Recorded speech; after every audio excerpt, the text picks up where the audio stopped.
Matatagpuan mo ang Panginoon sa tatlong lugar. Ano yun? Makinig ka.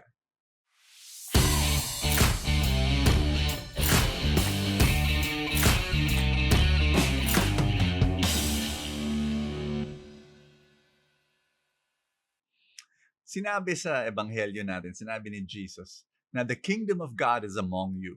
Ano kaya yun? Na wag mo daw hanapin ang kingdom ni Lord, ang Panginoon sa isang malaking himala, o nandun ang Panginoon. Hindi. The kingdom of God is there. Ang Diyos nandito sa tatlong lugar. Number one, obvious na obvious, you meet Him through prayer. Alam mo, through prayer. Kaya lang may nakikita akong pagkakamali ng mga iba na gina-judge nila ang quality ng prayer nila, ang ganda ng prayer nila sa pamamagitan ng emosyon.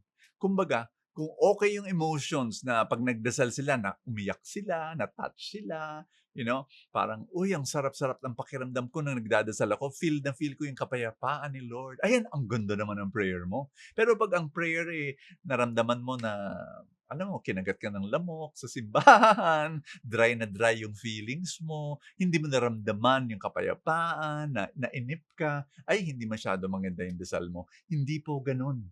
Ang dasal, pag naniniwala ka na nandiyan ang Panginoon, nandiyan si Lord, ay nandiyan si Lord.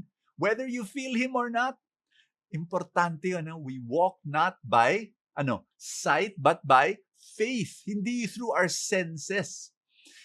Alam mo, may nagtanong sa akin, Brother Bo, nagkakaroon ka ba ng spiritual dryness? Alam mo, I've been trying to walk with the Lord for 40 plus years. May napansin ako. There came a point in my Christian walk, hindi ko na siya pinapansin. Yung dry ka ba or hindi ka dry, feeling mo, yung feelings mo kay Lord, yung talagang pag nagdadasal ka, high na high ka. No? O kaya naman, minsan wala. Hindi ko na hinahanap at hindi ko na tinitignan, hindi ko na pinapansin. They have become irrelevant. Bakit? Kasi ang dasal, para kay Lord, hindi para sa akin. So when that becomes clear, I think then you will realize that that's what prayer is. It's for the Lord. It's not for you or for your feelings. Kaya maniwala ka, nandun ang Panginoon. Pangalawa, matatagpuan mo ang presensya ng Panginoon sa pamamagitan ng tao. Oo, tao na gusto mo, tao na mahal mo, pero nandun rin si Lord sa mga taong ayaw mo, kinaiinisan mo, nandun rin si Lord. Alam mo, templo ng Espiritu pa rin sila. So you need to believe that when you are with people, God is there. Ang hirap nun, ano? Lalong-lalo na, ayan na nga, talaga, Brother Bo, pati sa yung brother-in-law ko, yung sister-in-law, yung ang hirap talaga kasama. Nandiyan si Lord, nandiyan ang Panginoon. And pangatlo, God is there with the poor. Sinabi ni Jesus sa Ebanghelyo, whatever you do to the least of my brethren, you do it unto me. Kaya kung merong mga people who are suffering with you, that you meet them, God is there as well. God is there. And you encounter Him.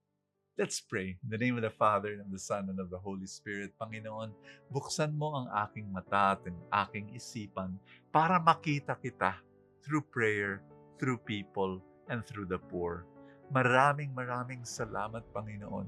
Naniniwala ako, you are here in my life. And I want to serve you, and I want to love you. Help me. Bless me.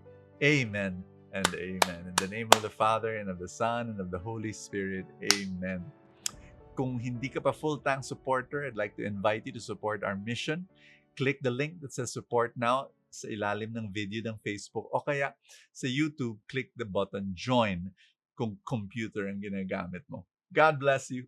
I will see you tomorrow.